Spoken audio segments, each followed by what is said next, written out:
5 kilo कितना लड़ा? अरे हमारा देश, हमारा पूर्वज लड़ रहे थे, हमारे पूर्वज ने। आज जाओ इतिहास देखो, आप इतिहास देखो। अरे आपने कुछ भी नहीं होगा। बाबा साहब के विचारधारा के संवैधानिक है। 4 बार मुख्यमंत्री वो महिला थी, पढ़ी लिखी थी, ललकार रही है महिलाएं ललकार, महिला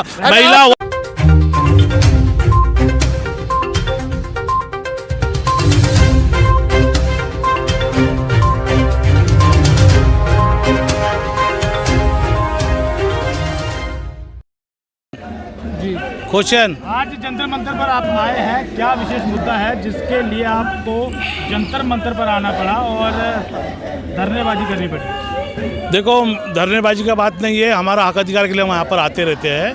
धरनेबाजी तो होती रहेगी, लेकिन चुनाव जो बने हैं गुजरात के अंदर, उसका विरोध करने को हम आए थे। चुनाव के जो फ्रॉड इलेक्शन हुए थे, वहाँ पर फ्रॉड इलेक्शन हुआ, इसलिए हम विरोध करने यहाँ पर आए। और दूसरी बात थी कि जो यूनिफॉर्म सिविल कोड है, उसके बारे में हम कहना चाहते हैं कि यूनिफॉर्म सिविल कोड बाबा साहब ने आर्टिकल 44 में दिया था। जब देश के हालात अच्छे हो जाएंगी, जब भी सब धर्म के लोग एक साथ होकर विचारधारा एक साथ लाएंगे, जब यूनिफॉर्म सिविल कोड लाना जरूरी है। लेकिन आज तक 75 साल हो गए बाबा साहब को जाने के बाद, संविधान देने के बाद भी अभी तक हमारे महिलाओं का अधिकार, हमारे बच्चों युवा का अधिकार, हमारा शिक्षा का अधिकार, स्वास्थ्य का अधिकार हमें नहीं मिला। यूनिफॉर्म सिविल कोड के अंदर ये जो संहिता आएगी, इसके अंदर जो हमारे 60% के जो लोग थे, जो महिला वर्ग है, उनके हक अधिकार के लिए marriage law, Hindu marriage law, मुस्लिम मैरिज लॉ, उसके अंदर में पारसी, क्रिश्चन, बौद्ध marriage law, Jain marriage law, इसके अंदर जो हमारी रूढ़ी परंपरा थी उसका नुकसान हो सकता है। इसलिए मैं चाहता हूँ जब तक ये सभी धर्म के लोग एक साथ विचारधारा में नहीं आएंगे, जब तक यूनिफॉर्म सिविल कोड लाना नहीं चाहिए। ऐसे में सरकार से मांग कर रहा हूँ।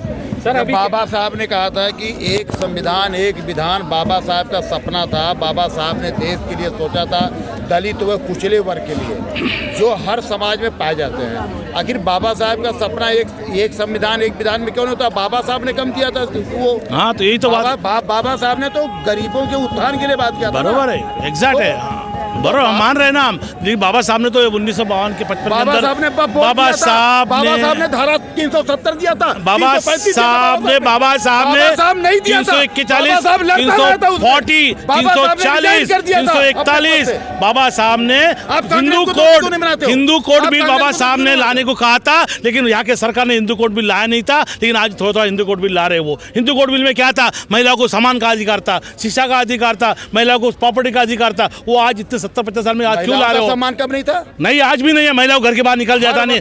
आज का महापुरुष, आज का घर का पुरुष, आपका घर का पुरुष क्यों करेंगे? लक्ष्मी करेंगे। हमारी लक्ष्मी सावित्री माता है। सावित्री माता हमारी लक्ष्मी पूजन है। सावित्री माता शिक्षा की पूजन है। सावित्री माता को हम मानते हैं। लेकिन बाबा साहब ने कहा था कि महिला को हिंदू कोड बिल लाके महिला को समान अधिकार दिया जाए, महिला को मैरिज अधिकार, महिला को प्रॉपर्टी का अधिकार, महिला को शिक्षा का अधिकार। लेकिन इन हिंदू कोड बिल के कैंसिल करने से प्राइम मिनिस्टर थी, बाबा साहब की दुआ से है। मुख्यमंत्री रही 4 बार मुख्यमंत्री वो महिला थी, पढ़ी लिखी थी, ललकार रही है महिलाएं ललकार। महिला वर्ग को आज पुरुष वर्गों ने पीछे हटाया है।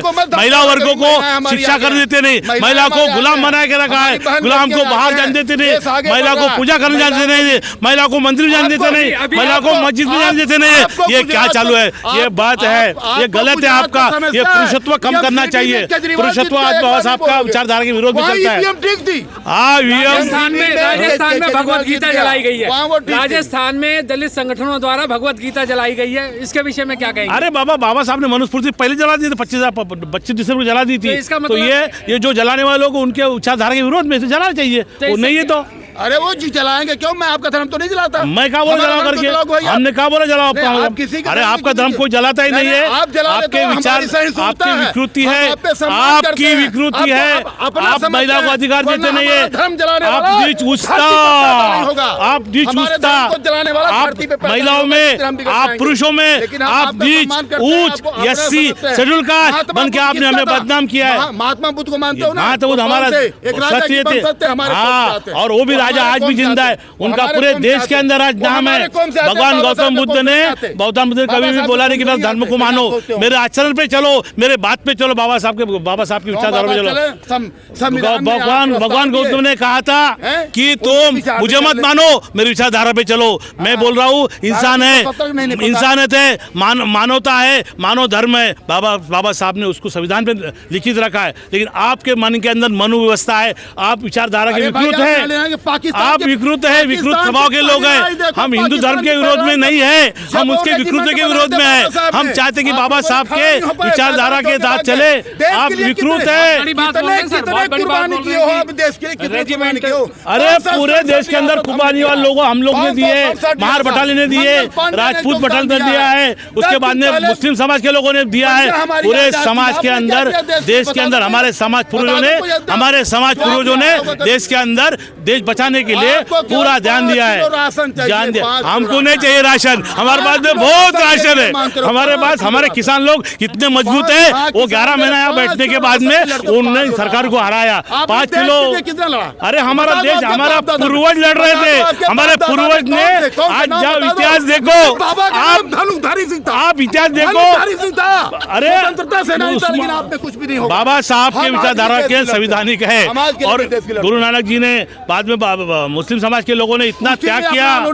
अरे क्यों माने, अरे एसटी लोगों ने, वहाँ के जो बिरसा मुंडा थे उनके लोगों ने, जो लोगों ने, मैं सबको नमन करता हूँ। जिस दिन बाबा साहब, जिस दिन भारत के देश को बचाने के लिए अंग्रेजों के साथ लड़ाई किया, वो सभी को मैं नमन करता हूँ। हम हिंदू धर्म के विरोध में नहीं है, हम उनकी विकृत के विरोध में। ऊंच नीच की बात आप करते हो, आप महिलाओं के अंदर डिफेंड करते हो, आप महिला को शिक्षा करने देते नहीं हो, महिला घर के बाहर जाने देते नहीं हो, महिला को पूजा करने को मना कर देते हो, महिला को मस्जिद जाने मना कर देते हो, महिला को मंदिर जाने मना कर देते हो, SC/ST लोगों को घोड़े में चढ़ने देते नहीं हो। हमने पूजा, वो नकली मस्जिद नहीं, सावित्रीबाई लक्ष्मी है। सावित्रीबाई ने महिला को शिक्षा पढ़ने का अधिकार दिया था। सावित्रीबाई नहीं होती तो आपकी महिला भी नहीं पढ़ती, ना इंदिरा गांधी कभी प्राइम मिनिस्टर बनती, ना मायावती कभी CM बनती। सावित्रीबाई ने शिक्षा संविधान ने बनाया बाबा साहब के, और उसके अंदर सावित्रीबाई फुले ने देश को, बच्चों को शिक्षा पढ़ने का अधिकार दिया।